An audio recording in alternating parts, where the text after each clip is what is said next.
Todavía no. Sí. Hola, ¿cómo estás? Aquí en La Teoría de la Mente tienes un espacio para entenderte un poquito mejor. En este podcast hablamos sobre la salud mental, la ansiedad y cómo afrontarlas. Porque a veces hay cosas que cambiar y otras hay que aprender a cambiar tu mirada. Acompáñanos en un viaje asombroso.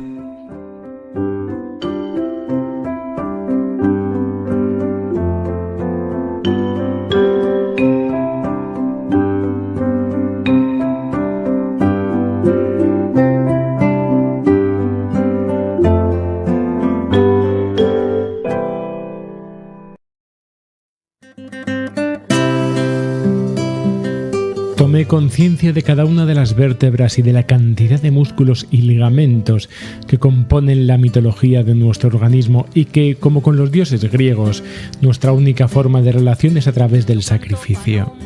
Pero no todo es tan físico e ilustrable. También padezco penalidades abstractas, dolores del alma, como el pánico y la ansiedad que añaden la angustia y el terror a mi vida. Y naturalmente alterno también desde hace años con la depresión.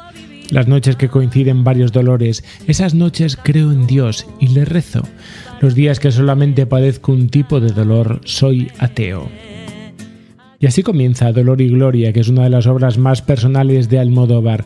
Nos encontramos en la hipocondria, uno de los mayores desafíos de la casuística de los trastornos de ansiedad. Este fragmento ilustra precisamente que no podemos reducir únicamente el trastorno a una relación defectuosa del individuo con su cuerpo. Debemos ampliar horizontes y poner conciencia en los retos a los que nos enfrentamos como profesionales. Además, quédense con nosotros en un programa que va a tratar de la hipocondria. Yo canto pa' que se vaya esa obsesión que me hace vivir enferma sin enfermar. Yo canto por amor a mi gente.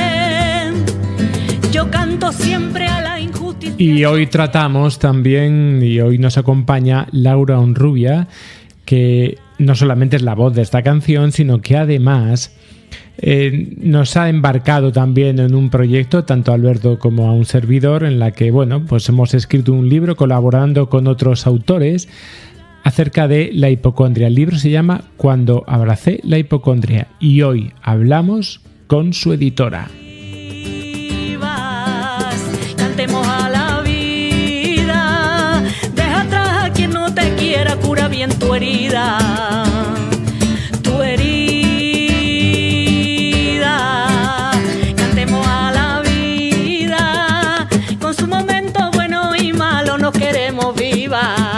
Vámonos, viva. Cantemos a la vida, deja atrás a quien no te quiera, cura bien tu herida. Tu herida. Cantemos a la vida. Ay, cantemos a la vida, cantemos a la vida. A la vida.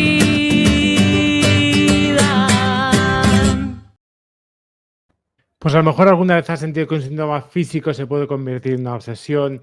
Esto que te quita el sueño y que te hace dudar incluso a veces de esos diagnósticos médicos más claros, que a lo mejor te has encontrado atrapado en una espiral de miedo, estás convencido de que algo, que algo anda mal por ahí, y aunque todos los resultados muchas veces ya sabes que dicen lo contrario, pero así es la vida. Bueno, pues hoy vamos a desentrañar los pensamientos y las emociones que rodean a la hipocondria, que es ese temor profundo y un poco a veces incomprensible que puede consumir la vida de quien lo padece.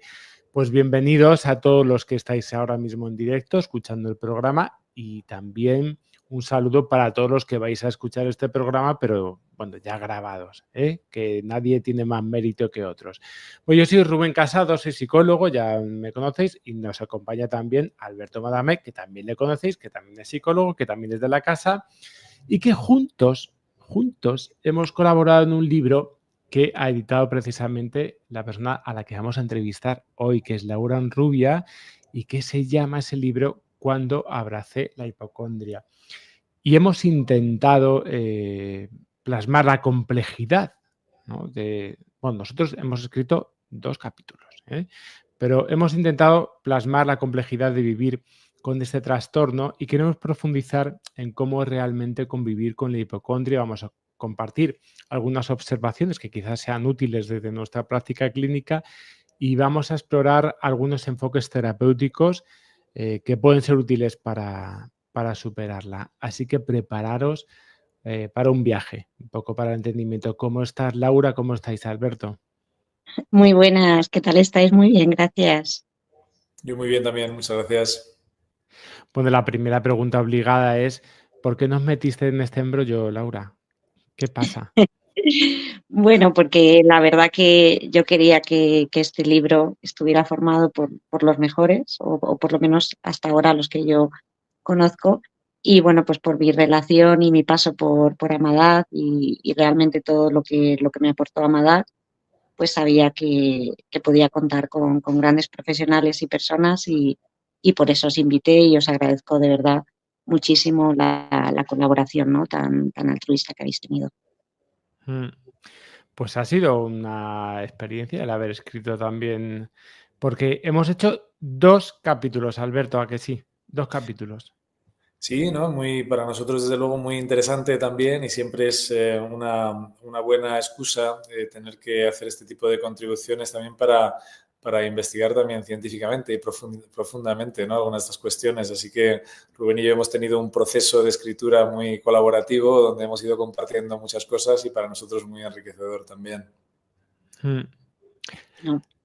Vamos a empezar, si te parece, definiendo qué es la hipocondria y si nos puedes hablar un poco más desde tu experiencia también, cómo es vivir con la hipocondria. ¿Te parece, Laura? Perfecto. Vamos. Muy bien. Bueno, para mí la hipocondría es pues esa ansiedad, ¿no? constante por enfermar o esas explicaciones que una se da, ¿no? tan catastróficas a veces a síntomas, ¿no? o a sensaciones corporales. Siempre son cánceres o son, pues son enfermedades muy, muy graves que al final pues te tienen todo el día, ¿no? ahí en la cabeza, ¿no? pensando qué voy a hacer, qué no voy a hacer, consultando en internet, yendo a diferentes médicos. Entonces, al final, la verdad es que bueno, pues es un tipo de ansiedad que te complica mucho la vida, ¿no? y que te quita mucho de tu propia vida, ¿no? para disfrutarla y para vivirla de otra mejor manera. La ansiedad es algo que te quita vida, porque no sé si nos podrías describir exactamente cómo es el día a día de una persona que está viviendo este proceso de hipocondria. Es decir, ¿cómo se caracteriza? ¿Cómo es que se siente? ¿Qué nos pasa por la cabeza? ¿Qué suele ocurrir?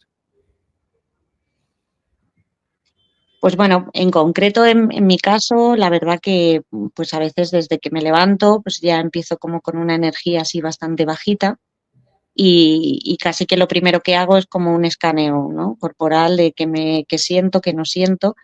Generalmente suele estar como focalizado, ¿no? en diferentes partes del cuerpo. Va por épocas y a veces un síntoma salta a otro síntoma, ¿no? Sí que tengo esa experiencia, ¿no? de que cuando resuelvo un síntoma, al poquito tiempo estoy en otro síntoma. Y bueno, y a partir de ahí, pues empieza un poco a condicionarte todo tu día, ¿no? Porque en función de cómo lo sientas, ¿no? La intensidad con la que lo sientas, pues o bien vas a internet a preguntar, o llamas a algún amigo, a algún familiar, o si ya ves que de alguna manera no consigues, que muchas veces te pones todavía más nerviosa, ¿no? Porque a veces lo que aparece muy claramente en el libro, ¿no? Que a veces el entrar en internet solamente nos hace más que asustarnos, ¿no? Pues ya conlleva, pues eso, a buscar un médico, una opinión, una segunda opinión. Entonces, pues bueno, compaginar tu día a día con esta ansiedad, la verdad es que, bueno, a mí personalmente en determinadas épocas de mi vida me ha resultado muy complicado, ¿no? Porque es difícil, ¿no? de compaginar esto con una jornada laboral, con tener que estar centrada en otras cosas, ¿no? que requieren de mucha energía y bueno, y a veces tu energía está puesta en tu órgano, ¿no? en tu cuerpo y en las posibles soluciones que le vas a dar a eso que sientes o que piensas, ¿no? Jolín, hay muchas cosas desde lo donde has hablado un poco para abrir muchos melones también. Sí. Has hablado también no solamente de cómo se vive, sino de cómo se comporta una persona que tiene hipocondria, es decir, la comprobación constante. Has hablado también, y creo que es algo que vamos a debatir también con Alberto, cómo las nuevas tecnologías también han abierto un campo sembrado también a la aparición de nuevas formas de hipocondria. Pero a lo mejor tendríamos que empezar, no sé si te parece, Alberto, con algo que es tratando también de definir, hemos hablado de la hipocondria cómo es en primera persona, pero también definir qué es la hipocondria desde nuestra, siempre digo hipocondria, pero ya sé que es hipocondría, pero tengo esta cosa. Pero sí que vamos a empezar hablando como la hipocondría es un trastorno que está pasado de moda. Eso es lo primero, tenemos que ver. Está pasado de moda por lo menos desde el ámbito, entiéndanme bien, no quiero decir que no exista, sino que desde el DSM-4, perdón, desde el DSM-5, la hipocondría desapareció del mapa, por lo menos de nuestros manuales de clasificación diagnóstico, y se cambió por dos. O sea, salió una hidra de dos cabezas. Uno que se llama el trastorno de ansiedad por enfermedad y otro que se llama el trastorno de síntomas somáticos. ¿Nos metemos un poco en ese melón, Alberto?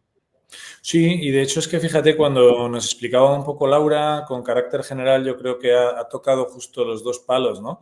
Es verdad que antes la hipocondría estaba todo un poco más mezclado, lo que significaba, y ahora por lo menos en la guía diagnóstica más empleada, ¿no? En el DSM-5, se separa la hipocondría en dos, al trastorno de síntomas somáticos y el trastorno de ansiedad por enfermedad.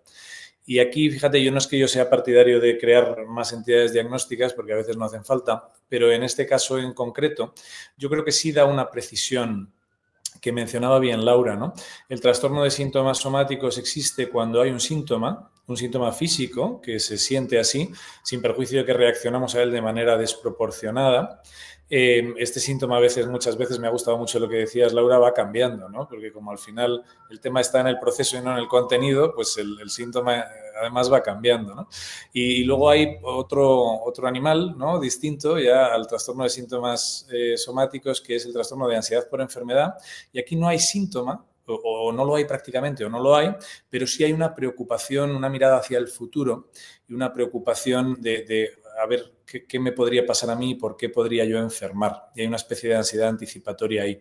Entonces yo creo que, como bien decía Rubén en una conversación que tuvimos al respecto, el trastorno de síntomas somáticos es del presente y del síntoma que siento. El trastorno de ansiedad por enfermedad es una mirada hacia el futuro y una preocupación hacia el futuro, ¿no? Yo creo que eso quizá... Yo también estoy hasta cierto punto de acuerdo. No estoy de acuerdo con que nuestro querido manual de clasificación diagnóstica sea cada vez más amplio y más extenso, y además le esté dando cada vez más amplitud a un número ya innumerable, ¿no? de trastornos, y además haciendo cada vez más laxos los criterios. Al final es muy raro que uno lea el DSM-5 y no tenga unas cuantas cositas por ahí. O sea, ya hemos hecho que todo el mundo pueda entrar dentro de la clasificación diagnóstica de muchos de estos síntomas, de muchos de estos trastornos. Pero sí que es cierto que a mí me parece un acierto, es tratar de entender que hay algunas personas que viven su cuerpo como un problema porque están constantemente peleándose con él, porque están constantemente sufriendo, como decíamos aquí, el protagonista que estábamos hablando ahora mismo, el protagonista de Dolor y Gloria, ¿no? Como todos los días aparece en su vida un nuevo ruido, un nuevo sentir. Y diferenciarlo quizás de esa fantasía de lo que yo creo que va a suceder. Una cosa es lo que yo estoy sintiendo ahora y otra cosa es lo que yo creo que va a suceder. Sí que me gustaría preguntarte, Laura, si podríamos ver cuál es la primera vez que tú sentiste un síntoma que te preocupa y cómo reaccionas en ese momento. Bueno, la primera vez que yo recuerde fue cuando tenía 7 años. Bueno, pues recuerdo pues un poquito de dolor de estómago, así como malestar, cansancio. Entonces, en aquel momento yo pues recuerdo que le dije a mi tía, a mis hermanas que estaba muy mal, que me encontraba mal, que no podía ir a la escuela y empecé a pensar que eso podía ser una apendicitis. Yo había escuchado, pues no sé, a alguien en la escuela que había estado operado de apendicitis y entonces, bueno, pues yo me tocaba la tripa ¿no? Y decía que podía ser apendicitis, que podía ser algo muy grave y que, ¿no? Y que iba a necesitar pues ir al médico o a un hospital, lo que sea. Por otro lado, sentía mucho miedo ya con esa edad al ir al médico, ¿no? Bueno, entiendo que también, bueno, es algo que suele pasar un poco en la infancia, ¿no? Pero tenía como un miedo muy, muy grande, ¿no? A que eso fuera apendicitis y también al ir al médico. Y bueno, pues mi familia pues lo que intentaba era eso, pues darme una manzanilla, decirme que no pasaba nada, que estuviera tranquila, que era mejor ir a la escuela y al final era tanta angustia la que sentía que bueno, que a veces pues incluso no iba al colegio, ¿no? Me hacían una nota y bueno, fue la primera vez que recuerdo. Nos está saludando ahora mismo también desde Argentina, desde Colombia, porque estamos ya muy internacionales. Pues un saludo, chicos, a todos. Ole. Dice Claudia, dice, a mí me pasó, no sé si hay alguno también de los que estáis ahora mismo escuchando el programa, también queréis hablar sobre vuestro caso, intervenir. Decía Claudia, a mí me pasó sentir taquicardias muy fuertes, que él llama hipotensión ortostática. Dice que está medicada, pero se controla las pulsaciones y la presión enseguida. Y que dice que es feo sentirse así, sinceramente. Es que una de las cosas que están pasando, que te cedería ahora la palabra, Alberto, es que la vida se ha transformado en este caso a veces en un estilo de vida, ¿no? Es decir, el hecho de revisarme constantemente, vamos a entender como buscando la solución, a veces me tropiezo con el problema, ¿no, Alberto? Sí, de hecho, fíjate, Laura, empezabas al principio en la introducción explicándonos un poco cómo afectaba a tu vida, ¿no? Este tipo de problema. Y eso a mí, fíjate, me interesa especialmente porque además es cierto que a veces el diagnóstico de la hipocondría no es sencillo.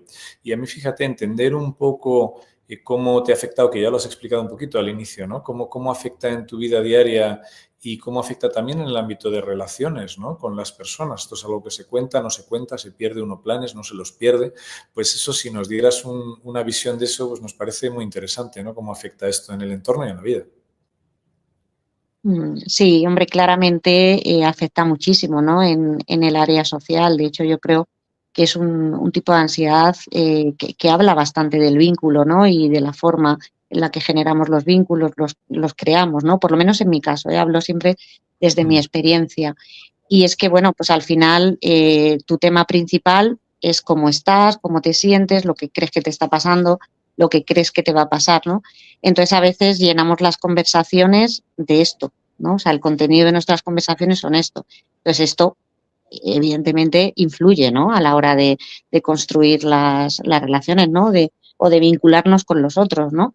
Porque a mí a veces, por ejemplo, o sea, yo que me considero una persona empática y tal, a veces cuando estoy con todas estas rumiaciones me cuesta muchísimo, ¿no? Ponerme en el lugar de las otras personas a pesar de que las quiera y de que sea mi deseo, ¿no? Entonces esto influye, ¿no? Esta constancia, ¿no? De buscar esa seguridad, ¿no? De buscar esa tranquilidad, ¿no? Por ejemplo. Entonces, en eso es algo en lo que te afecta significativamente, por ejemplo. ¿Sí? No sé si vais. No, pero vamos, me parece perfecto. Creo que quizá me costaría identificar a mí también ya desde otras experiencias que conozco un elemento tan singular, ¿no? Y es verdad que esas rumiaciones que ocupan a veces todo el espacio mental, ¿no? Y uno busca comprobaciones en cualquier lugar, ¿no? Entonces es verdad que se convierte en un tema. Me parece que lo has expresado a la perfección. Efectivamente. O sea, por ejemplo, en mi caso, ¿no? Que al final es como que me identifica mucho, ¿no? Con la hipocondría, ¿no? Siempre intento decir, bueno, no soy hipocondría, ya está. Pero al final es algo que me ha ido acompañando durante tantos años que a veces resulta muy difícil, ¿no? No identificarte con esto, ¿no? Entonces, bueno, en mi caso, por ejemplo, pues lo expreso, lo comparto. Sé también que hay otras personas que les cuesta, ¿no? Compartirlo, ¿no? Que aunque lo sufren muchísimo, pues les cuesta, ¿no? Porque les da vergüenza, por el estigma que esto pueda suponer, ¿no? En mi caso, la verdad es que no. O sea, para bien o para mal, yo lo expreso, ¿no? A veces de más, ¿no? En mi caso, o sea, en mi caso tengo que trabajar más, ¿no? El intentar trabajarlo conmigo misma y darme la seguridad yo misma, ¿no? Pero sé de otros casos que ni siquiera se atreven a expresarlo. Entonces, decía una frase, ¿no? Por ahí, que a veces si el sufrimiento no eres capaz de compartirlo, te devora por dentro, ¿no? Yo afortunadamente, bueno, por lo menos lo expreso. Estoy en el trabajo de expresarlo un poquito menos, la verdad. Muy bien. Sí, nos dice, por ejemplo, ahora nos acaba de escribir Francho, que dice que lleva años siendo hipocondríaco, decía, y siempre bromeo con mis amigos diciendo que soy la persona con menos VIH de España, ya que me hice 7, 8 análisis, dice, y tengo 7, 8 negativos, dice, nadie tiene menos VIH que yo, ¿no? Pero es que me parece muy importante esto que está diciendo, porque aquí Francho nos está dando una de las claves de lo que está ocurriendo con la hipocondría. Como tú estabas diciendo muy bien, no solamente cambia mis relaciones, sino que está en el centro de todo. Creo que una de las cuestiones más importantes que existen es como tener un elefante dentro de una habitación, y para poder llegar a los sitios, claro, yo tengo que pasar constantemente por ese elefante, y condiciona todo, condiciona mi trabajo, condiciona mis relaciones, condiciona, bueno, casi todas las cosas con las que me estoy rodeando. Pero no solamente eso, es que yo creo que hay otro tema que es cómo la persona también se relaciona de otra manera con su cuerpo. Porque la persona con hipocondría ha pasado de ser a tener un cuerpo. La hipocondría quizá pueda hacer sentir puede hacer que las personas pasen de sentir que son uno con su cuerpo. Yo siempre digo esto, ¿no? Que hemos pasado de ser, o sea, es decir, yo no me planteaba demasiadas cosas, a escindirme, ¿no? Es como una mente que está observando un cuerpo, y este cambio en la relación con el cuerpo es verdad que puede crear muchas veces una sensación de desconfianza y de alerta permanente, como si nuestro organismo fuese el enemigo, como si nuestro organismo fuese de pronto una bomba de relojería que podría estar fallando en cualquier momento. Entonces, en lugar de vivir con armonía, nuestro cuerpo empezamos a verlo casi como una fuente de peligro. Y la primera víctima de esta guerra es evidentemente la confianza que la persona mantiene consigo misma, porque ha dejado de experimentar que su cuerpo es un sostén, que es un lugar en el que puede habitar y que puede descansar para poder convertirse en un lugar que tiene que vigilar. Y ha cambiado un poquito ese rol de inquilino, que es lo que escribía en el capítulo, por el de portero del edificio. Ya soy alguien que está vigilando absolutamente. Nos sigue diciendo Francho que cuando me da un ataque, toda mi vida se queda anulada, condiciono todo y a todos, y es muy pesado para los que viven conmigo.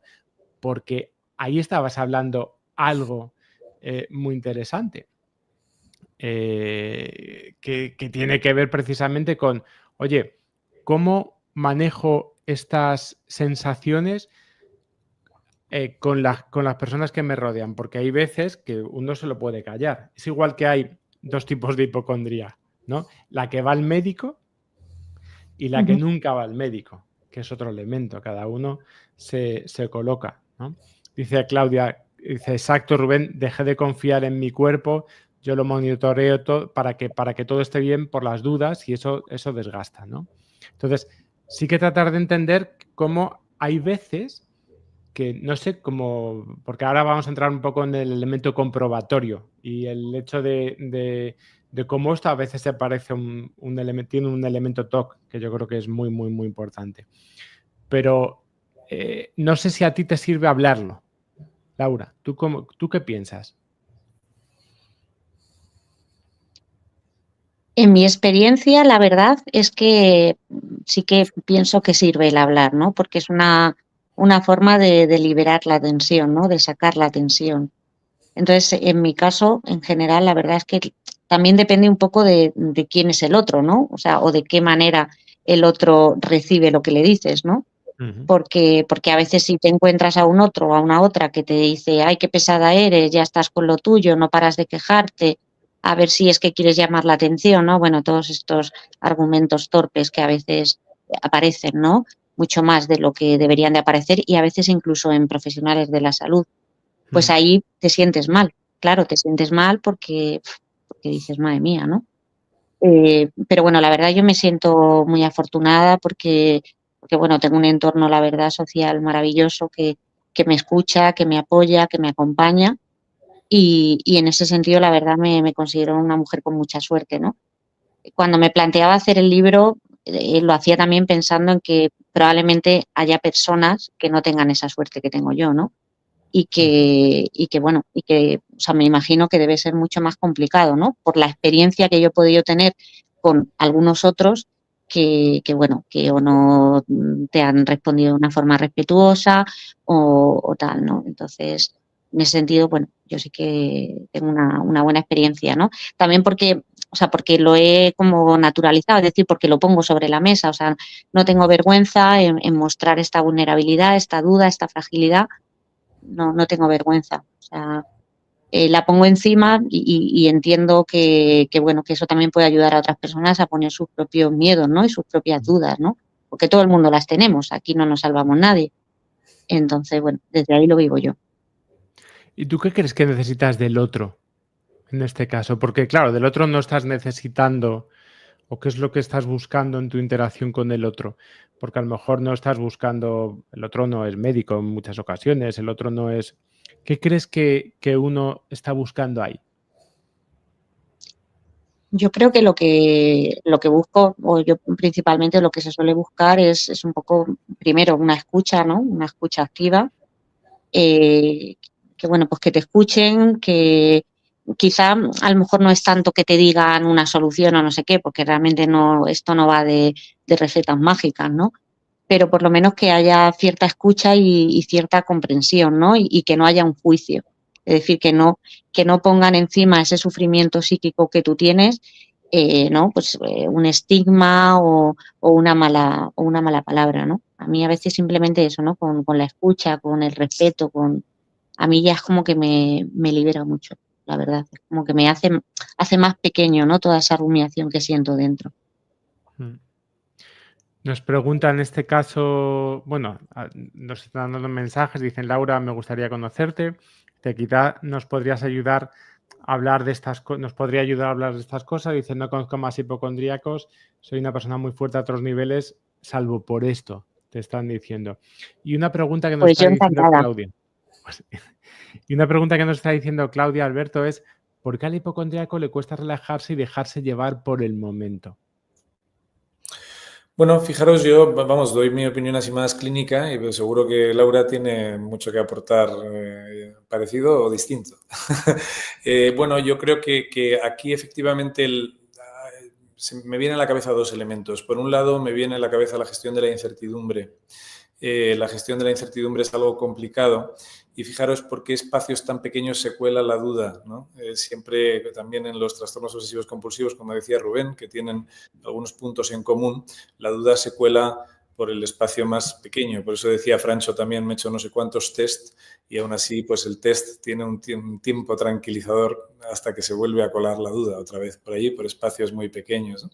Y luego también haciendo el paralelismo con el TOC, fijaros que no es extraño en los casos de obsesiones y en los casos de TOC encontrar fuertes tendencias de control, ¿no?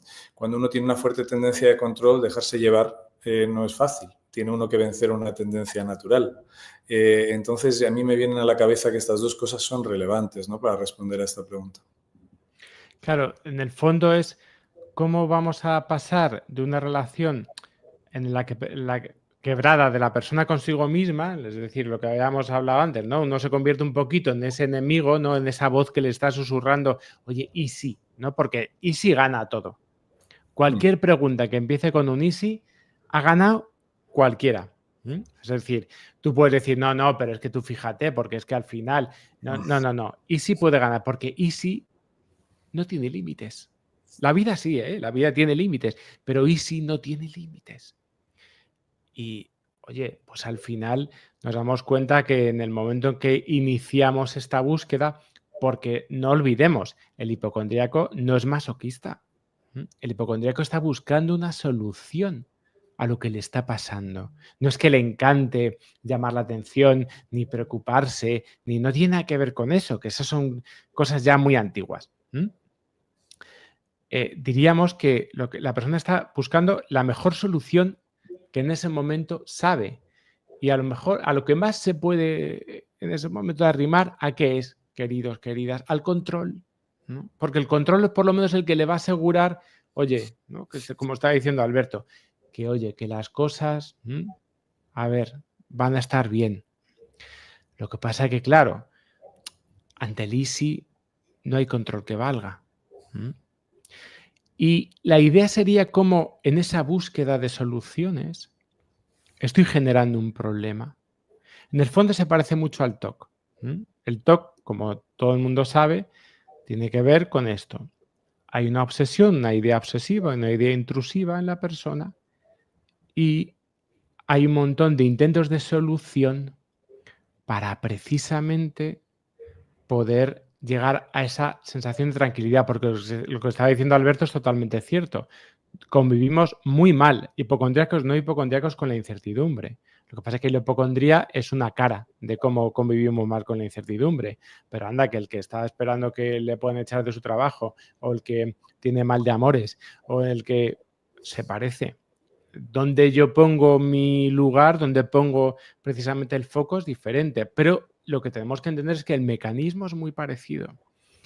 Ante esa idea obsesiva, yo intento realizar una comprobación, porque creo que es lo que me va a tranquilizar, porque creo que es lo que al final va a ser efectivamente lo que más me va a poder ayudar o tranquilizar. De momento es lo que decía este chico antes, me decía, bueno, yo estoy, como decía Woody Allen, dice, ¿qué es lo mejor que te puede decir un doctor? Dice, ¿qué es lo más bonito que te puede decir un doctor? Decía, es benigno, ¿no? Más o menos. Bueno, pues es un poco esta historia. Compruebo y compruebo y compruebo, pero al final la comprobación es lo que decía Juancho. Vale, venga, ahora estoy bien, pero estoy bien hasta ahora. Pero puedo empezar a no estar bien desde que sé lo del médico hasta después, que es muy diferente.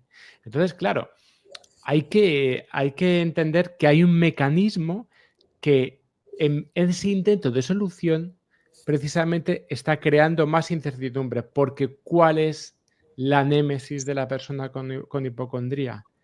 Creer que no va a poder convivir con la incertidumbre en el fondo. Sentir que la incertidumbre me va a acabar conmigo y que si no lo sé, no voy a poder hacer nada más en la vida. La vida se para, la vida se detiene hasta que yo sepa eso, ¿no? Esto es como hablábamos, creo el otro día de aquel... vuelvo a recordar un poema que decíamos el otro día, ¿no? Que decía aquel que decía, durante mucho tiempo estuve esperando la vida, ¿no? Pero la de verdad, ¿no? Entonces, claro, yo estoy esperando a estar bien para empezar a vivir, en el fondo, ¿no? Ahora estoy largo en un rollo, pero Laura, ahora nos cuentas un poquito más. Pero en el fondo estoy esperando un poco y entonces eso me detiene, ¿no? Me está deteniendo la posibilidad de estar bien. Hasta que no esté bien no empiezo las siguientes cosas. Pero claro, mientras tanto no vivo y mientras no vivo, anda que no tengo tiempo para pensar. Dice la Claudia si la hipocondría se relaciona con el miedo a morir. Ahora esa si quieres la contestas tú, Alberto, pero vamos a hablar con Laura, ¿no? En este caso, no sé si estás de acuerdo con nosotros en esta búsqueda de soluciones y cómo es esa búsqueda de soluciones. Sí, totalmente de acuerdo. De hecho, no paro de asentir porque estoy muy de acuerdo, ¿no? O sea, al final es el miedo a la muerte, pero es el miedo a la vida. Entonces, ¿qué ocurre? Que cuanta más preocupación tienes por la muerte, menos vives. Y cuanto menos vives, más miedo tienes a la muerte, porque al final estás todo el rato centrada en eso, ¿no? En ese resultado de análisis, en ese resultado de pruebas, en esa cita médica, ¿no? Entonces, al final es un círculo vicioso, ¿no? En el que cada vez te vas sintiendo muchísimo peor. Entonces, yo al final, personalmente, lo que intento es vivir con lo que pienso y con lo que siento. Es decir, hay mañanas que me levanto pensando que tengo un tumor cerebral y sintiendo que lo tengo porque me duele la cabeza, porque me duele el ojo, etcétera. Pero a pesar de ello, digo, bueno, voy a hacer lo que tengo hoy previsto para hacer, que es esto y esto, ¿no? Y ya está, ¿no? Y a pesar de esos pensamientos o de lo que esté sintiendo, lo hago. Hay días que te cuesta más, hay días que te cuesta menos. Al final del día, cuando has conseguido hacer lo que quieres hacer, ves que ese pensamiento, que ese temor, incluso que esas sensaciones corporales o dolores, ¿no? Que son tan reales, que en esto sí que insisto, que son reales, porque a veces es como que vas a algún médico y te dice, no, eso es que tú lo... No, o sea, aquí hay un doctor, el doctor Ortiz, que recomiendo muchísimo, es un doctor especialista en psicosomática. Afortunadamente, o sea, me refiero, desgraciadamente no es por lo público, es por lo privado, pero bueno, a mí es un médico que la verdad que siempre que tengo algún tema me ayuda muchísimo, ¿no? Porque es un hombre capaz de discernir, ¿no? Y sobre todo que te cree, ¿no? Porque muchas veces los médicos, no, eso te lo estás imaginando. No, perdona, el dolor yo lo estoy sintiendo. Entonces, bueno, básicamente es esto que comento, ¿no? Te traslado la pregunta, tú, Alberto, sobre si la hipocondría se relaciona con el miedo a morir. A mí me ha parecido muy interesante lo que has dicho también, o con el miedo a vivir, ¿no? Decía Laura. Sí, fíjate, yo diré que en mi experiencia a veces. O sea, sí me encuentro casos de hipocondría donde también detrás hay miedo a la muerte, pero otros casos no. Otros casos es suficiente el miedo a la incertidumbre y a la posible enfermedad casi en abstracto, antes de pensar en luego todos los desencadenantes que se puedan producir, y eso muy a menudo en mi experiencia es suficiente. O sea que yo diría que sí a veces. Sí, a veces. Sí, a veces. Sí, y no solamente perdonar a la muerte, sino al proceso de enfermar, ¿no? Porque además imaginamos un proceso de enfermar muy doloroso, de mucho sufrimiento. Entonces, claro, o sea, es como, es un final, o sea, ya no solo llegar al final, que todos de alguna manera podemos sentir, ¿no? Cierto temor o duda, expectación, o llámalo como quieras, pero además es como que ese proceso va a ser muy doloroso y un poco lo que decías tú antes, Rubén, ¿no? Que además yo no voy a ser capaz de tolerarlo, de gestionarlo, ¿no? O sea, además es como que mi capacidad no va a ser lo suficiente, ¿no? Claro. Nos dicen también, en mi caso es absolutamente miedo también a sufrir, ¿no? Que es lo que tiene que ver con esto. El sufrimiento aparece cuando vamos más allá del dolor. El dolor diríamos que es, bueno, lo que estoy sintiendo en ese momento. El dolor es algo inevitable, como aquel que dice el sufrimiento es algo opcional. Que no lo tengo tan claro, que el sufrimiento es algo tan opcional ya después de tanto tiempo. Porque, oye, se supone que tenemos que ser casi Superman y no, tenemos días y días, ¿no? Tenemos, como aquel decía, tenía un amigo hindú que le decía, Rubén, dice, hay días jodidos y dice, y hay días que no se pueden desjoder y ese día es mejor acostarse y al día siguiente, ¿no? No siempre lo vamos a poder gestionar de una manera tan adecuada, pero sí que es cierto que bueno, que vamos a tratar de entender que muchas veces nos estamos dando bajo crédito, ¿no? La posibilidad de poder gestionar y la posibilidad... Mira, mi experiencia además ha sido muchas veces cuando he tenido que tratar con personas con hipocondría, cuando se ha cumplido la peor pesadilla muchas veces de algunas personas con hipocondría. Y me ha asombrado cómo de repente, al ser un problema real, su reacción muchas veces ha sido la contraria a lo que se podía esperar con esa ansiedad. No, de repente le situó en, vale, ¿dónde estoy ahora? Vale, ¿y qué tengo que hacer ahora?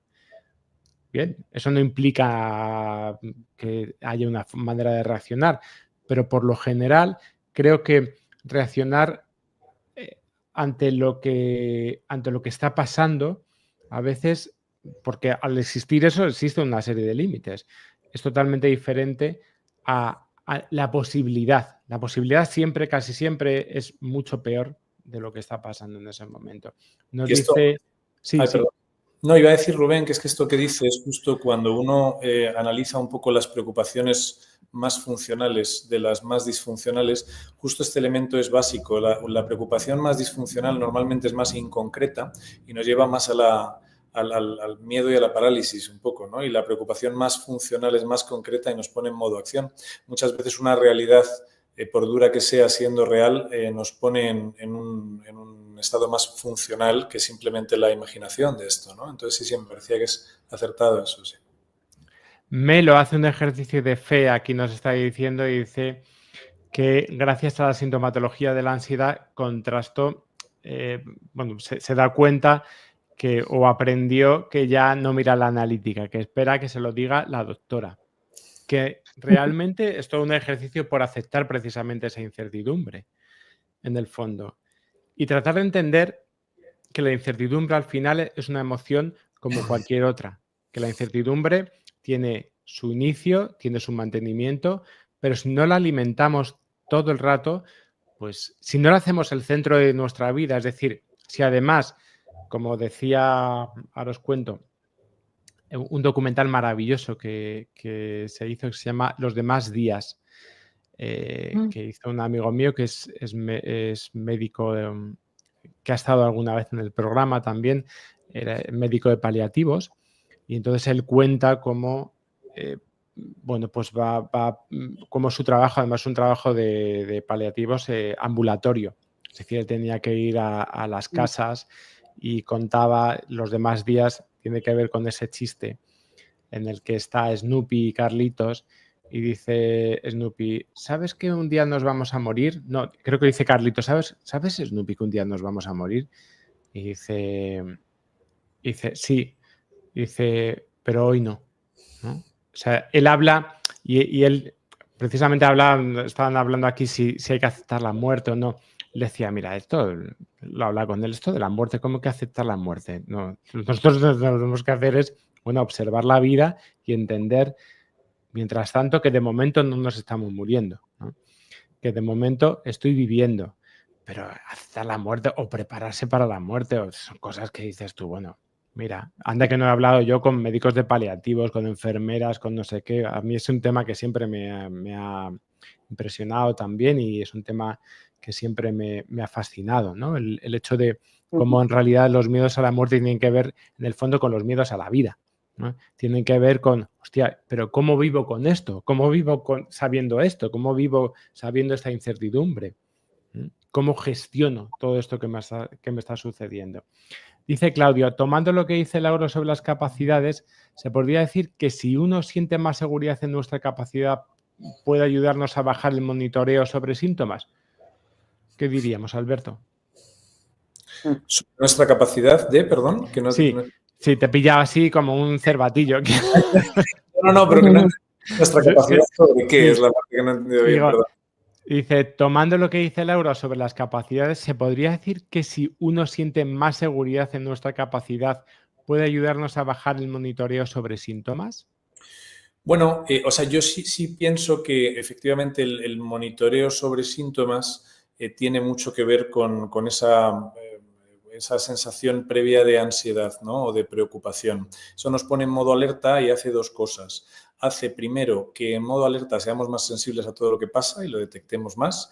Y segundo, que seamos capaces de llevar con cooperación seguro de nuestra amígdala el foco de atención a donde queramos y lo amplifiquemos por 4.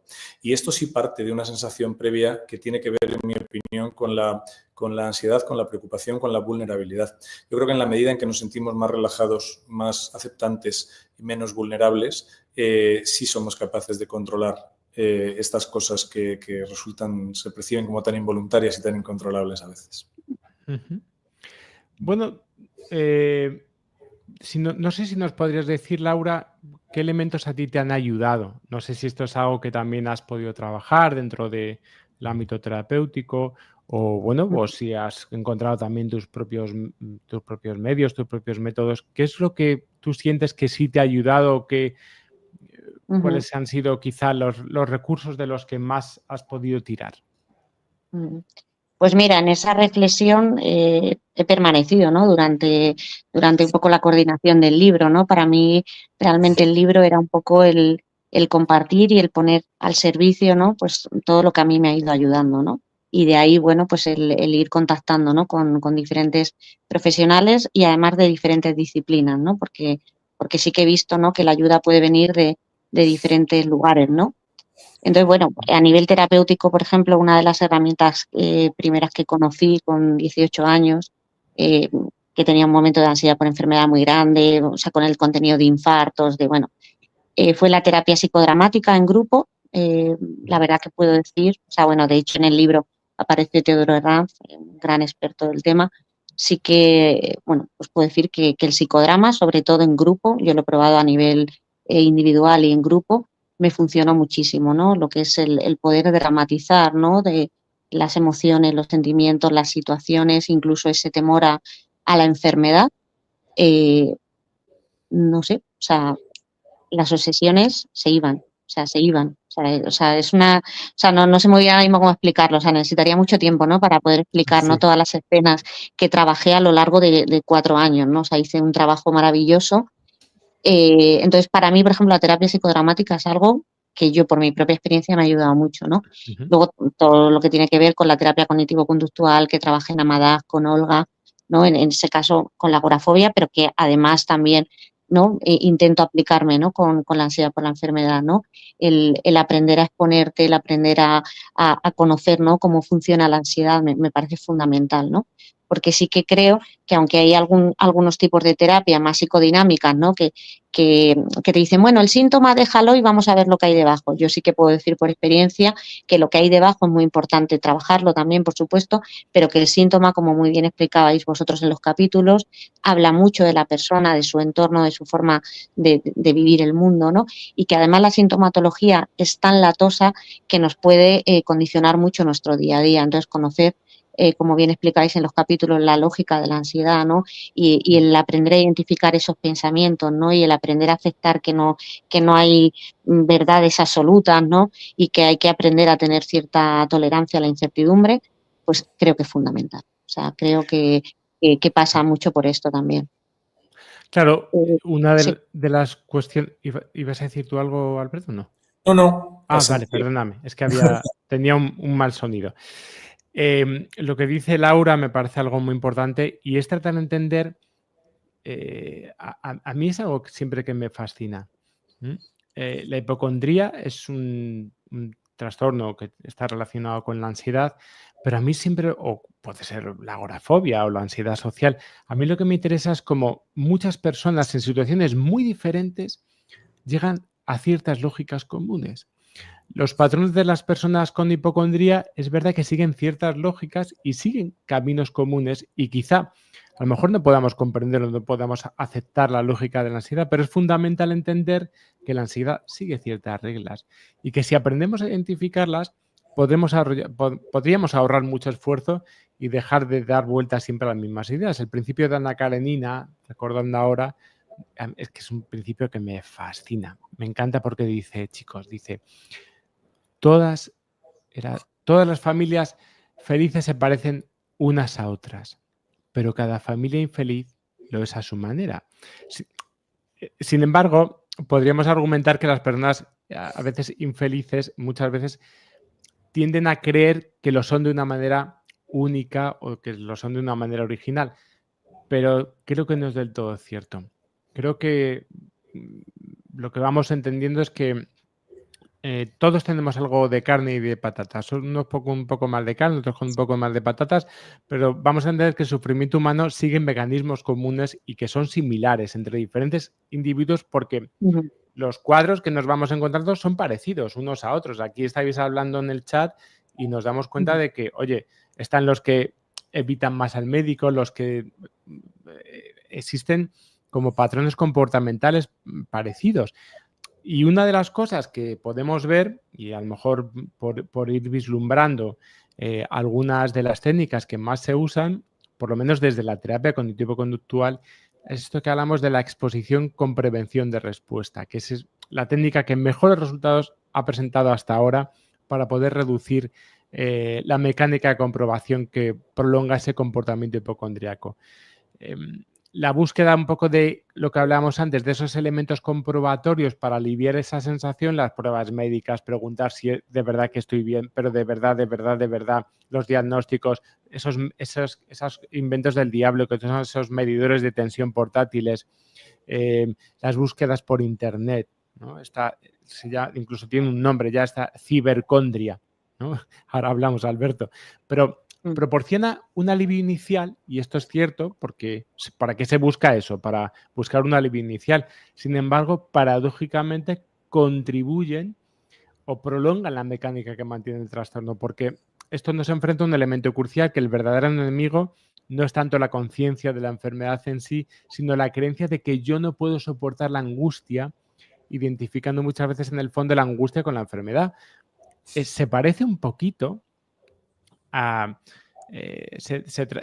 uno busca el alivio como el que busca una reacción parecida a una droga, ¿no? Es decir, uno busca colocarse de seguridad, de alguna manera. Pero, claro, utilizo el tabaco o utilizo otras drogas para buscar esa seguridad, pero al final dependo de la respuesta para encontrar precisamente esa inseguridad. Claro, que no estamos hablando de algo que es absolutamente muy complicado. Dice, que si podemos decir el nombre del libro. Por favor, dilo tú, Sí. Laura.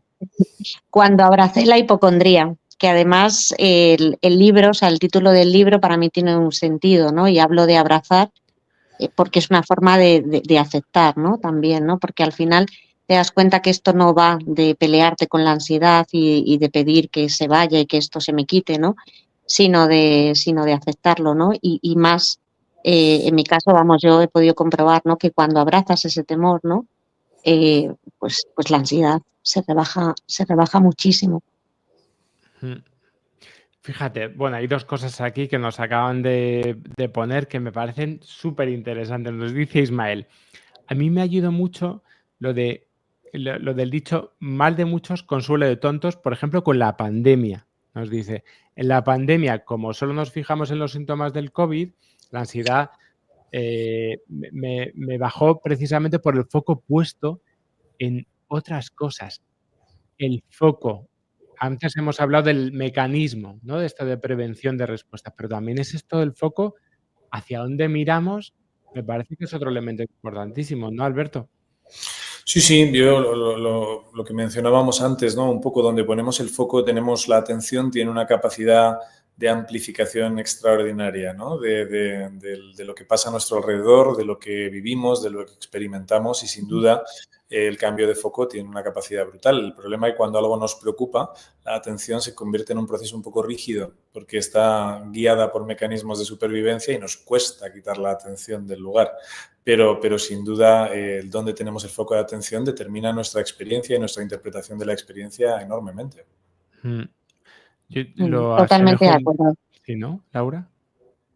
Sí, de hecho, además, hablando de la atención, nosotros en el libro tenemos un capítulo escrito por Eduardo Campos Flores, que es un cardiólogo, experto en mindfulness, que él decía que el 70% de los pacientes que iban a su consulta, el problema que tenían era un problema de ansiedad, no era un problema coronario, ¿no?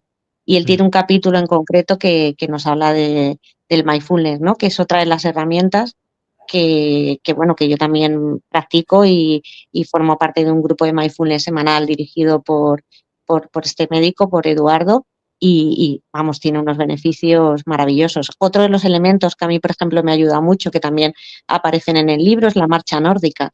No sé si conoceréis, bueno, seguramente que ya, porque es bastante conocido. Pero bueno, tiene un capítulo dedicado, ¿no? Lo que es la actividad física, que por supuesto es conocido por todos, ¿no? Que tiene unos beneficios maravillosos. Pero en concreto la marcha nórdica, puedo decir que a mí me ayudó mucho porque es un ejercicio donde se mueve el 90% de toda la musculatura, pero es un ejercicio que en principio, bueno, puede ser suave, que puede hacer cualquier persona, te encuentras con personas mayores, te encuentras con personas incluso con ciertas limitaciones físicas que hacen la marcha nórdica, ¿no? Con lo cual eso te ayuda, ¿no? También a tener una relación con tu cuerpo, de decir, no estoy tan mal, ¿no? Si todas estas personas pueden, ¿por qué yo no voy a poder? Es un ejercicio que además se hace al aire libre, ¿no? Con todos los beneficios que tiene la naturaleza, ¿no?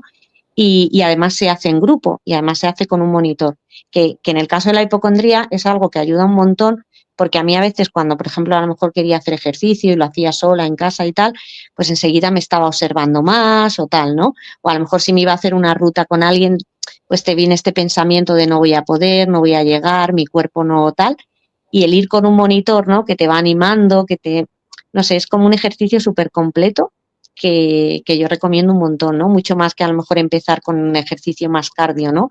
Que a las personas que tenemos como, ¿no? Como este tipo de ansiedad nos asusta mucho y, ¿no? O sea, yo creo que es como un ejercicio muy progresivo que nos ayuda un montón. La risoterapia, por ejemplo, el humor, ¿no? Pues es algo, ¿no? Que también aparece en el libro que creo que es maravilloso, ¿no? O sea, el intentar trabajar el humor, ¿no? Porque es que la ansiedad es capaz de imitar o de simular cualquier enfermedad. Entonces, con humor mejor, se vive mejor.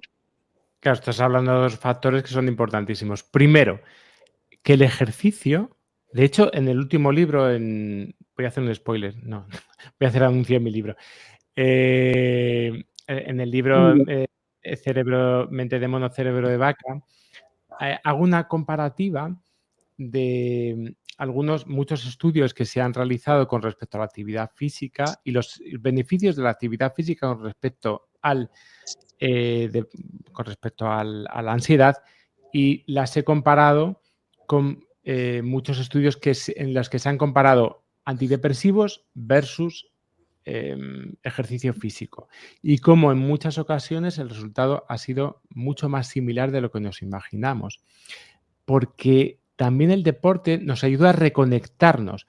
La persona con hipocondría, lo malo es que su cuerpo es una fuente de problemas, lo vive como una fuente de problemas, pero experimenta poco el cuerpo en otras situaciones en las que, bueno, no existen esos síntomas. Y el deporte es algo que nos ayuda mucho a descondicionar precisamente esa relación, porque puedo sentir otras cosas, porque puedo experimentar otras cosas sin que sean malos. El hecho de que pueda experimentar la plenitud de mi cuerpo, ejercicios de fuerza, como lo que tú estás diciendo de la marcha nórdica, me hace precisamente estar en ese momento donde estoy y me hace estar con un cuerpo que me está ayudando a hacer una tarea, que no siento que me está poniendo la zancadilla. Entonces, el deporte no solamente es un regulador del estrés y la ansiedad por los beneficios que este va a contener, porque incluye que va a favorecer las endorfinas, los neurotransmisores, hay una regulación, ayuda. Hay muchos estudios que hablan sobre cómo regula este eje hipotálamo hipofisario, adrenal, o sea, cuando hay que decir ese eje me quedo sin respiración, sino que además muchas veces actúa como una exposición, que hablaríamos dentro de la teoría cognitivo-conductual, una exposición interoceptiva, una exposición a mis propias sensaciones. De vez en cuando, y en algunas ocasiones, se ha barajado la posibilidad de que las personas con hipocondría, atención, se ha hablado mucho del PAS, de las personas de alta sensibilidad, pero bueno, son cosas que hay que coger con pinza, pero sí que hay elementos que científicamente se han demostrado, como podría ser que algunas personas tienen una mayor interocepción o también pueden tener una mayor propiocepción. Y me explico. Tenemos sentidos, tenemos una serie de sentidos, pero hay otra serie de sentidos. Tenemos la vista, el olfato, los 5 que todos conocéis. Pero también hay otra serie de sentidos que no están a nuestro alcance. Por ejemplo, los murciélagos pues tienen un sentido de la orientación espacial que utilicen con un sonar que tienen en su cerebro. Algunas especies pueden observar el color de los infrarrojos. Es decir, hay otro tipo de sentidos. Pero sí nosotros tenemos otros sentidos que son diferentes a los habituales. La propiocepción es la capacidad que tienen las personas de verse a sí mismas. Y la interocepción es la capacidad que tiene la persona de situar su cuerpo en el espacio. Pues bien, muchos estudios nos hablan de cómo quizá algunas dificultades que pueden tener algunas personas con la ansiedad se deben a que tanto la interocepción como la propiocepción es más elevada, es más sensible. ¿Qué es lo que ocurre? Que en un entorno donde a lo mejor culturalmente hemos podido acceder a determinada información, empezamos a darle una explicación a todos esos sentimientos que yo estoy teniendo, a todas esas percepciones más afinadas que la que pueden tener otras personas. Es decir, que no solamente estamos hablando de que es que a uno se le ocurren cosas, sino que uno siente más.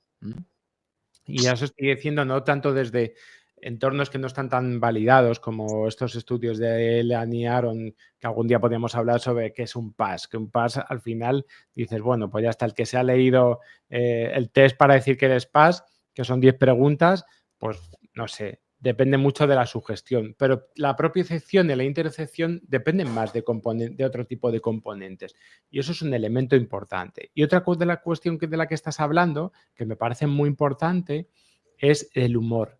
Y el humor, ¿por qué nos ayuda? Precisamente porque el humor nos da distancia. A mí es que no hay cosa que mejor te pueda condensar o mejor que nos pueda rescatar que el humor, porque el humor nos hace separarnos de nuestra tragedia, ¿no? La tragedia, como aquel que decía, ¿no? La tragedia, no me acuerdo ahora mismo lo que iba a decir, pero es como que tragedia es igual a comedia más tiempo, ¿no? En este caso. Pero sí que podríamos entender que la comedia nos ayuda muchas veces a separarnos de esa voz de Dios que es la voz de la ansiedad. Nos ayuda a tratar de entender, espérate un momento, que tú eres una persona que estás pensando esto, que no eres una persona que le está pasando esto, sino que eres una persona que estás pensando esto. Entonces, bueno, dice Ismael Sánchez que a mí el psiquiatra, que le dice que el psiquiatra que cuando le da la ansiedad hiciera cosas como contar, decir la tabla de multiplicar del 7, etcétera, que son elementos que están más relacionados con la distracción. Yo tengo mi opinión al respecto con esto. ¿Tú qué piensas, Alberto? Yo, igual no estamos de acuerdo, pero ¿Te imaginas? Y ahora nos peleamos.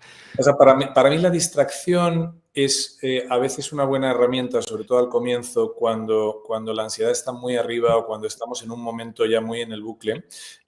La distracción, digo porque en muchas ocasiones se le quita como mucho valor, ¿no? Al revés, a la distracción, porque es verdad que no es una técnica que construye. No construye reinterpretación, no construye puramente una distancia de las emociones como construirían las terapias de tercera generación. El mindfulness es más bien como una tirita que te pone rápida, ¿no?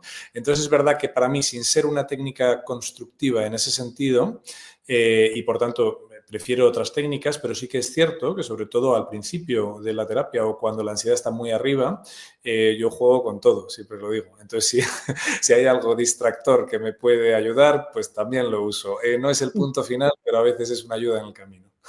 Sí, yo estoy de acuerdo en esto último que has dicho. O sea, ya a estas alturas de clínico después de 25 años, usas lo que haya. O sea, y si la persona me dice que es de lo que sea, si es de Jehová vestido para el revés, que yo siento que hay algo que le puede servir, estupendo. Ahora bien, la distracción tiene su pero.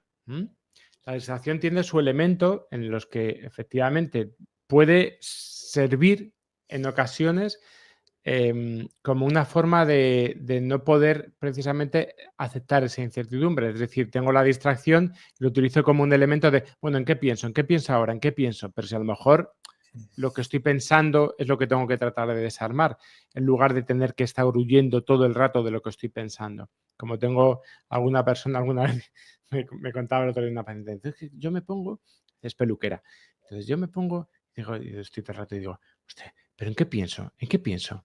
¿No? Y al final esa persona, en qué pienso, se transforma en un pensamiento tan angustioso como el pensamiento en sí.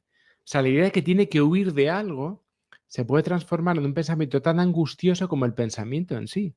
Cuando en realidad a lo mejor lo que está pensando lo podemos operativizar de otra manera, o lo podemos pensar de otra manera. Oye, pues lo que estás pensando es que a lo mejor vas a tener una folla de impulsión y bueno, pues ya sabemos lo que es una folla de impulsión, o lo que pensamos es que vas a tener una ansiedad generalizada con respecto a, bueno, y ya sería una cuestión también a ver y a tratar. Pero bueno, pero sí deciros que el humor es un elemento que puede ser importante. Claro, las personas no suelen tener humor en este caso porque viven la ansiedad como algo muy grave, como algo, no como una lucubración mental, porque la ansiedad al fin y al cabo, como os digo, no tiene más que ver con los esfuerzos que tiene nuestra mente por intentar elucubrar, por intentar buscar una solución a las cosas, que porque la mente sepa algo. La mente no tiene idea de infartos. O sea, la mente es un recién llegado a este mundo. Nuestro córtex prefrontal pues ha llegado nuevo al barrio. Pero es que antes del córtex prefrontal tenemos un cerebro que tiene años y años de evolución y que controla el corazón por nosotros. No te preocupes, que lo hace fenomenal. Si el rollo es cuando entramos nosotros. No nos pasa con un montón de pacientes que en cuanto pueden meter mano ya estamos desequilibrando el sistema, ¿no? Empiezan a contar su corazón, su respiración, y entonces hiperventilan, empiezan a ver si pueden tragar, pero eso les dificulta la tarea. Es decir, cuando metemos el control ahí, cuando metemos nuestro neocórtex, que se cree que es el jefe de todos y se cree que es el que ha llegado al mundo, hay una sabiduría afortunadamente mucho mayor que nuestra pobre conciencia de mono, que es un cuerpo. Totalmente. A mí ¿no? es un argumento que me calma mucho, Rubén?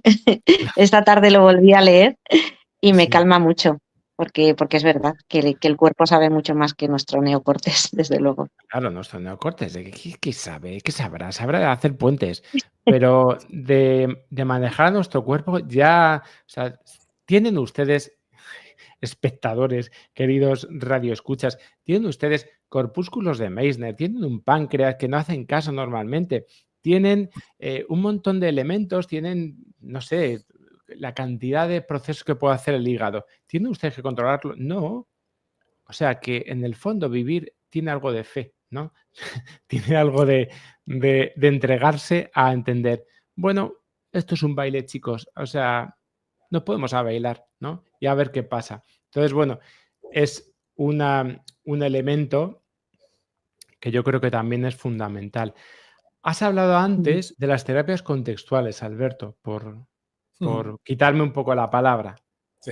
Me gustaría, ¿no? Por Yo si... estoy muy cómodo con que tú lo conduzcas, ya sabes. Pero sí, sí. Sí, no, fíjate que es verdad que cuando hablamos de cognitivo-conductual, que Laura hacía referencia antes, ¿no? Y que es un poco en lo que nosotros estamos especializados, tenemos un poco como la segunda generación, la cognitivo-conductual pura, y la tercera generación, que son las contextuales, ¿no?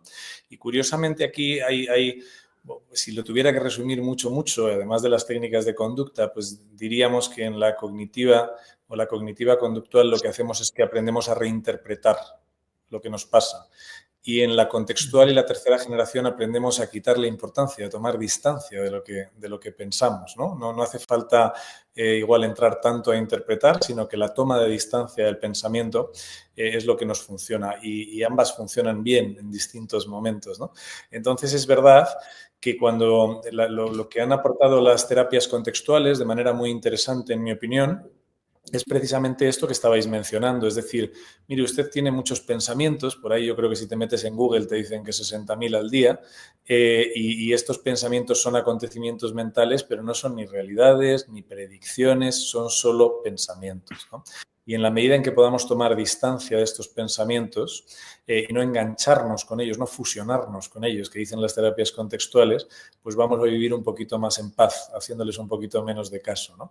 Entonces, bueno, esto para mí es una muy buena aportación que aplican tanto el mindfulness como la terapia de aceptación y compromiso, por ejemplo, que son terapias de tercera generación.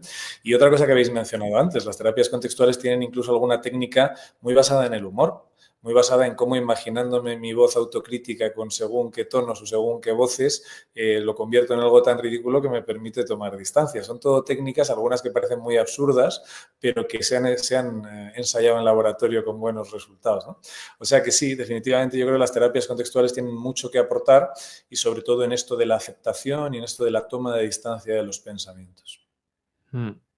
Nos dice Claudia, señor Alberto, me ha encantado esto, señor Alberto.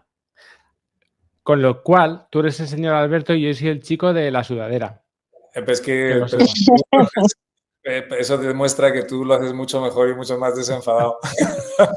Señor Alberto, ¿cuál sería el consejo más importante que le daría a un hipocondríaco? Pues le voy a cambiar la pregunta. Señora Laura, ¿cuál sería el consejo más importante que le daría usted a un hipocondríaco, hipocondríaca? Señorita Pues Laura. mira, señorita Laura, le daría los que me intento dar a mí. Consejos doy que para mí no tengo. Bueno, fundamentalmente yo creo intentar en la medida de lo posible, y digo en la medida de lo posible, porque entiendo que cuando la ansiedad está arriba del todo es complicado, no entrar en las comprobaciones, porque al final, como yo bien describo en el libro, se comportan como las adicciones, ¿no? Es decir, te tranquilizan y después necesitas más y más y más y más.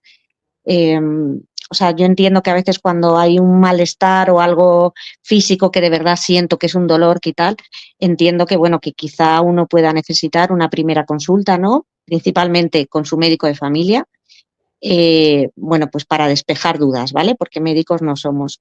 Pero intentar confiar en esa respuesta, ¿no? Y no entrar en el bucle de seguir comprobando, porque eso simplemente te va a dar una tranquilidad muy cortita y después te va a aumentar muchísimo más la ansiedad, ¿no? Aunque tu cabeza te esté diciendo justamente lo contrario, ¿no? O sea, es intentar aprender a poner un poquito esa distancia, ¿no? De esos pensamientos, ¿no? Intentar respirar, intentar tomar la decisión de lo que voy a hacer, y esto creo que es muy importante, una vez que me ha bajado un poquito la ansiedad.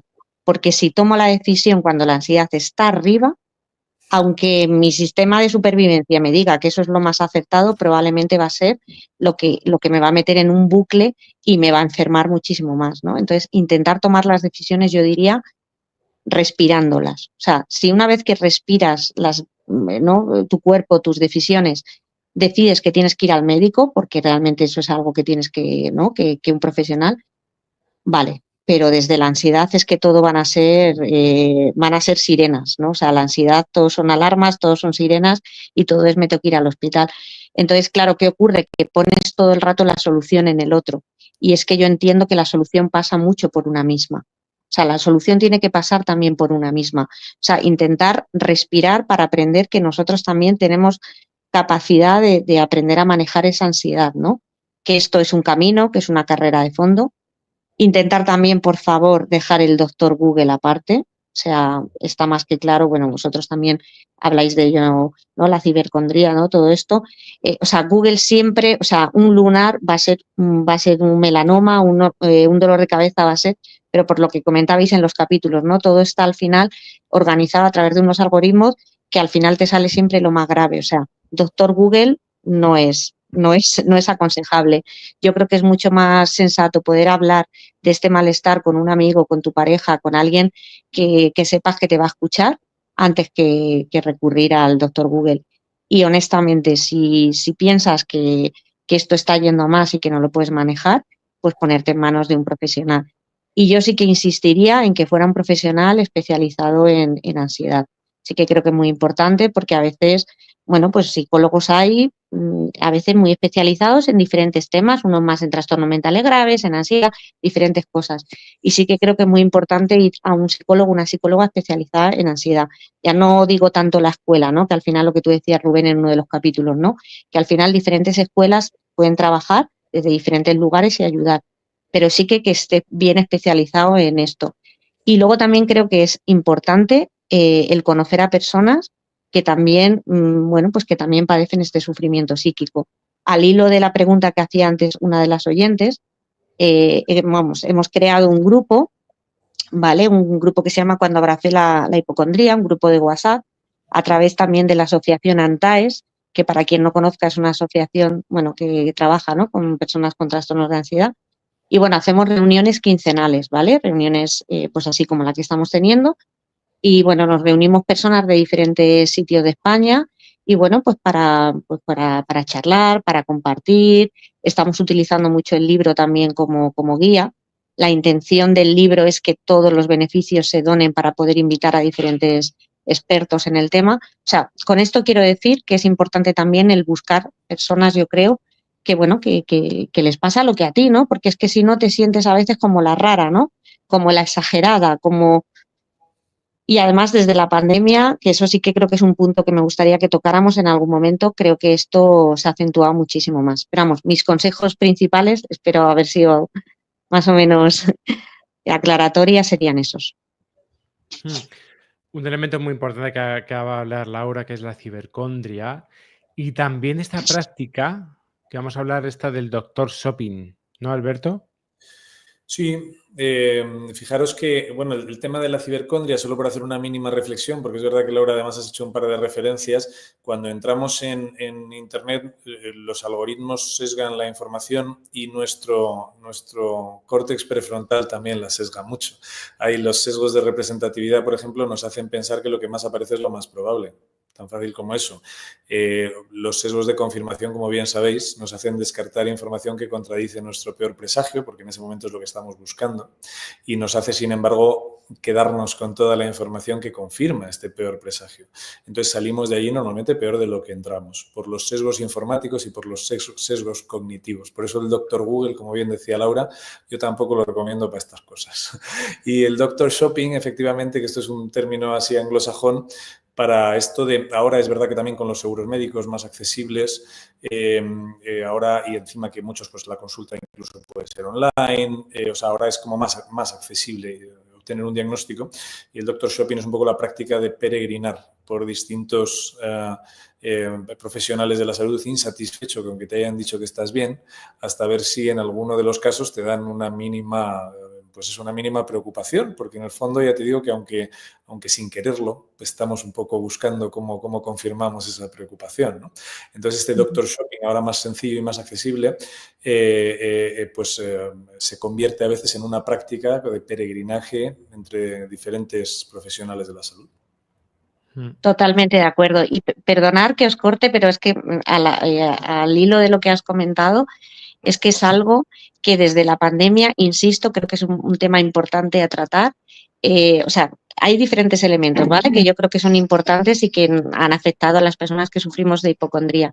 Por un lado, el tema de la pandemia, que fue un escenario de enfermedad y de muerte, 24 horas en la televisión, que con lo cual, pues eso nos afectó, o por lo menos, vamos, a mí personalmente me afectó muchísimo, y ahora en este grupo con personas de diferentes lugares de España me están viniendo muchos estos testimonios. O sea, por un lado eso, por otro lado el deterioro de la propia sanidad pública, ¿vale? Yo cuando os contaba que con 18 años hice una terapia de psicodrama grupal con el doctor Guerra, que afortunadamente él, bueno, mantengo una relación estupenda con él por lanzar también una lanza, ¿no?, hacia los psiquiatras, que a veces tenemos ahí una opinión. Bueno, yo tengo la suerte de que mi psiquiatra de cabecera ha escrito hasta el prólogo del libro, con eso quiero decir la relación que tengo. Pero bueno, a lo que iba es que yo con 18 años, actualmente tengo 41, tuve una terapia de 4 años de psicodrama grupal en la seguridad, o sea, en la sanidad pública. O sea, esto ahora mismo es impensable. O sea, es impensable.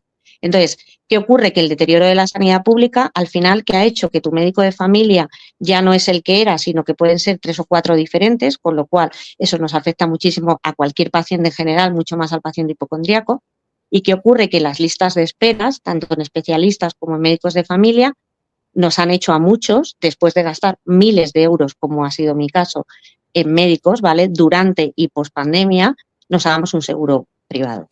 Que efectivamente, económicamente, bueno, por nuestra edad y nuestra salud actual, es más económico, pero claro, eso luego va increciendo, o sea, es una trampa, es bastante tramposo.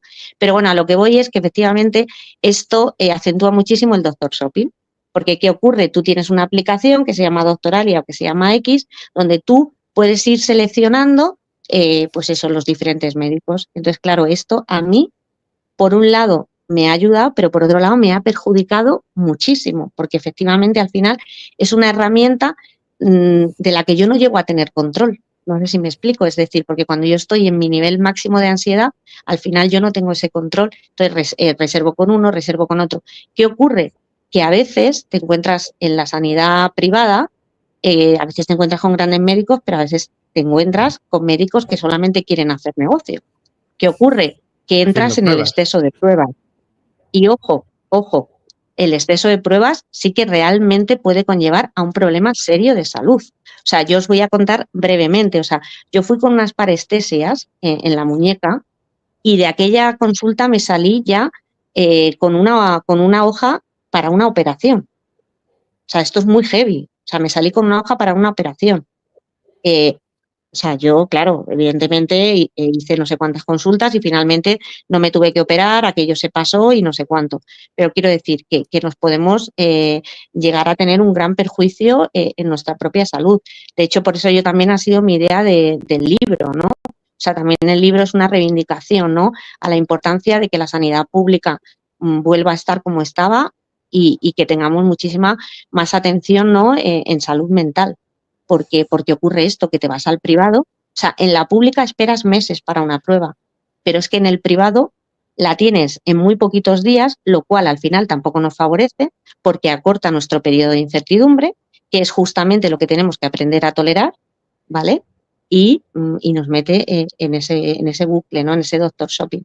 Entonces, claro, el problema de todo esto es que poca esperanza por ahora de que la sanidad pública mejore, ¿no? O sea, yo, por ejemplo, me veo en esa tesitura, ¿no? O sea, yo que soy defensora total de la sanidad pública, me veo con un seguro privado y me veo con la posibilidad de que digo, debería de quitármelo porque esto me ayudaría, pero es que por otro lado sé que cuando tenga una dolencia, ¿vale? Y realmente sea algo orgánico, ¿vale? Que yo en el propio testimonio yo lo relato en el libro. Es decir, yo he sido diagnosticada de un esófago de Barrett, que para quien no sepa lo que es, porque es verdad que no es muy común, es una lesión premaligna en el esófago. Es decir, ya es algo orgánico, es algo que se ha visto con una prueba, ¿no? Yo me encontré aquí con dos cosas. Por un lado, esto también es importante resaltarlo, como paciente hipocondríaca, la desatención del médico de no, ya estás otra vez con lo mismo, son tus nervios, lo que tienes son nervios. Claro, pues esta vez, efectivamente, claro, los nervios podían hacerlo más fuerte, pero esta vez sí que había algo orgánico, ¿no? Entonces no me mandaban al digestivo, no me mandaban. En este caso, bueno, ahí me favoreció tener el privado.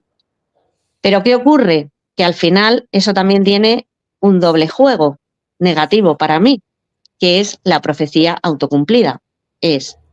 ¿No? Tengo que hacer muchas pruebas porque si no insisto en que me hagan pruebas, finalmente tengo algo malo y si no llega a ser porque yo he insistido, no descubro lo que tengo. Conclusión.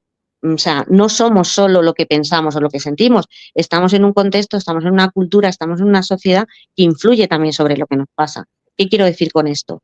Que si el médico de familia que a mí me ha tratado hubiera sabido verme no solamente como paciente hipocondríaca, sino como persona que también enfermo, ¿vale? Me hubiera derivado al médico de digestivo.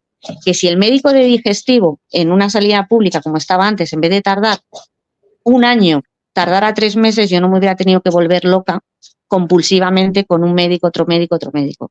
No sé si me estoy explicando, pero Sí. relato este ejemplo porque creo que es un ejemplo muy gráfico de la doble cara. Es decir, ¿por qué? Porque por ser hipocondríacos no es que no vayamos a enfermar. Esa es la broma, ¿no? O sea, es decir, que la hipocondría no nos va a liberar de la enfermedad, ¿no? Entonces, bueno, ¿cómo compaginas todo esto, no? Por eso en el libro hay un capítulo dedicado a la atención primaria. O sea, señores, señoras, la atención primaria es fundamental. La atención primaria puede o cortar la obsesión o ayudar a cortarla o aumentarla enormemente. Es decir, o sea, yo tenía una médico de familia que es que no paro de hacer pis y me mandaba constantemente análisis de orina y nunca se mojaba absolutamente nada en aclararme mínimamente de lo que tenía, ¿vale? Pues esta mujer me metió en un bucle, a ver, no digo ella, responsable yo también adulta, pero no favoreció. Sin embargo, esos médicos o esas médicas que son más humanos, que te escuchan, pues que te explican, pues a veces te vas de esa consulta y ya no necesitas más pruebas. Pero ¿qué ocurre? Que en la sanidad pública, ¿qué ocurre? Que tienen 5 minutos para la consulta. Claro, yo me voy al doctor Ortiz por lo privado, además especialista en psicosomática, y no sabéis la cantidad de pruebas que a mí este señor me ha podido ahorrar. O sea, escáneres, radiografías. O sea, es que nos sometemos a un montón de pruebas. De hecho, uno de los estudios que aparecen en el libro de Suecia es que los hipocondríacos y las hipocondríacas podemos morirnos 5 años antes. O sea, esto está probado. De todas formas, yo tengo bastante estudiado ese estudio. Sí, lo tienes. Sí, bastante. Porque... ¿Y lo crees o no lo crees? No lo creo. Te voy a decir que variables no se han contemplado. creo que ese estudio fue un estudio, además, que se tardó esto en sacarlo a los medios, o sea, periódicos como El País, periódicos como, vamos, lo he visto en casi todos los medios de repente publicado. ¿Sabía usted, era la historia, que si usted es hipocondríaco va a morir antes? Entonces era como decir, bueno, vamos a ver, vamos a estudiar esto. Así que me fui a la fuente, claro, me fui a la fuente y estuve viendo de qué estaba hablando. Y los propios investigadores dicen que las cosas, que han cogido la cosita un poco con pinzas, que por eso creo que es muy importante también ver la importancia que los medios de comunicación tienen para precisamente aumentar el miedo de las personas, porque viven de eso. O sea, no es que vivan de eso, no me voy a poner conspirando y que ahora, pero es verdad que es más rentable. YouTube empezó a cambiar o empezó a ser más rentable cuando empezó a promover más la polémica que el hecho de que algo te interesase más. Hay emociones que venden más que otras. Y en este caso la preocupación vende más, que esto es muy importante. Así que una de las cuestiones que hemos tenido que ver aquí es, bueno, primero, el estudio no está, metodológicamente tiene bastantes fallas. No hay, pero sobre todo hay una cosa que no han aclarado bien. Las personas no tienen menos esperanza de vida por ser hipocondríacas. Las personas tienen menor esperanza de vida porque muchas personas con ansiedad tienen hábitos que pueden ser poco saludables. Es decir, fuman más, beben más, curiosamente, ¿no? Fuman más, beben más, tienden a tener más sobrepeso, más sedentarismo, suelen tener... Es decir, hay todo un estilo de vida que no tiene que ver con la hipocondria, sino con precisamente... pues sabemos que cuando uno está ansioso le apetecen mucho más los dulces o las grasas que otro tipo de alimentos que pueden ser más sanos. Entonces, se trata del estilo de vida, que eso sí es opcional y eso es algo sobre lo que tengo control. Pero le están diciendo a una persona que no puede ser hipocondríaca y que además si es hipocondríaca es malísimo. Hay tantos mitos en torno a la ansiedad y tantos mitos, como se le dice a la gente, no, usted no se queda embarazada porque está nerviosa. Dices, ¿pero qué me estás contando? ¿Cuántos estudios hay de estos que realmente estén diciendo? No, si usted tiene cáncer, entonces, y usted además se llega en un momento determinado de forma, creo que muy cruel, a culpar a las personas. No, usted ha tenido cáncer por las preocupaciones que tiene, pero ¿qué dices? O sea, no hay ningún estudio, ningún metaanálisis todavía que nos esté diciendo que las preocupaciones que usted tenga vayan a influir en que vaya a tener más o menos cáncer.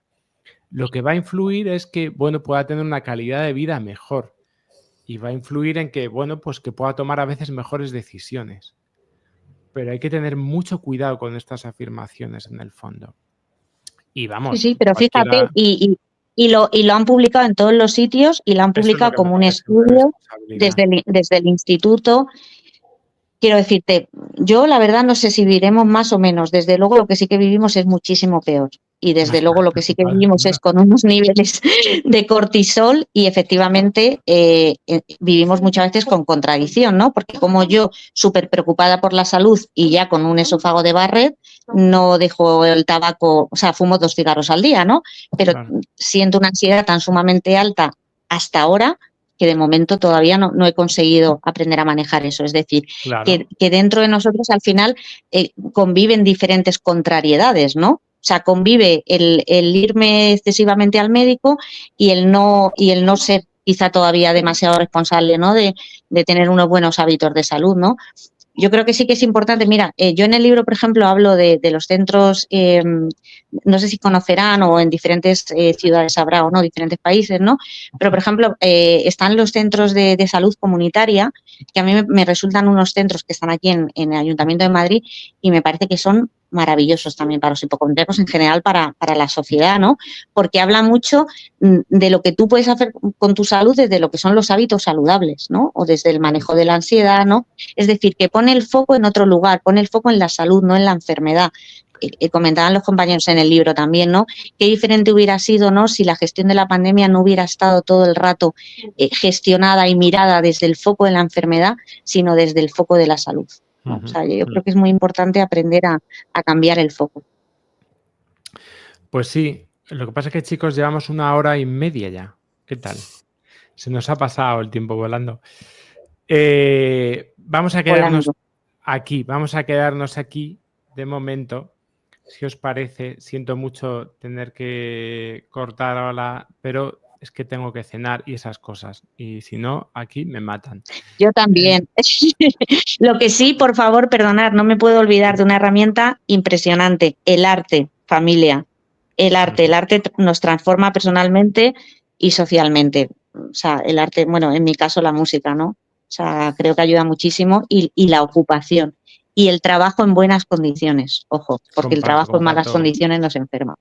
Comparto todas. Perdonad, pero quería decirlo. Claro, no, sí. Y además me parece muy importante, claro, me pondría a seguir hablando, pero me parece muy importante porque sobre todo el arte es una forma de darle un sostén a mis emociones. La angustia, que es lo que le pasa a una persona con hipocondría, oye, pues muchas veces es algo que no está del todo definido, es algo que me va a pasar, pero cuando ese algo se transforma en emociones, aunque sea tristeza, aunque sea enfado, aunque sea, ya le estoy dando una dirección mucho más diferente y a veces el arte me ayuda a canalizar precisamente todo esto. Vamos, estoy completamente de acuerdo con esto.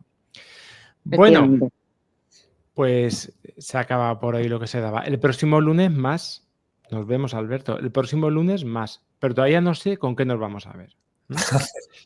Todavía no lo sé. En mi mente está esta noche lo sabré. En un sueño así místico. Bueno. Bueno, muchísimas gracias, Laura. Chicos. Y animaros a la gente a que lea Cuando abracé la hipocondría, que está en Amazon, que el día 12 lo vamos a presentar en Madrid. También estará en mi perfil en Instagram, Laura Honrubia, para la gente que sea de otras ciudades, otros países. Y que muchísimas gracias, chicos, por colaborar y que ahí seguimos cantándole a la vida. Muchas gracias. Muchas gracias a todos. Y un saludo a todos los que habéis estado. Un besito para todos. La verdad es que, oye, que habéis aguantado un montón, 1 hora y media. Es que, claro, esto no se paga.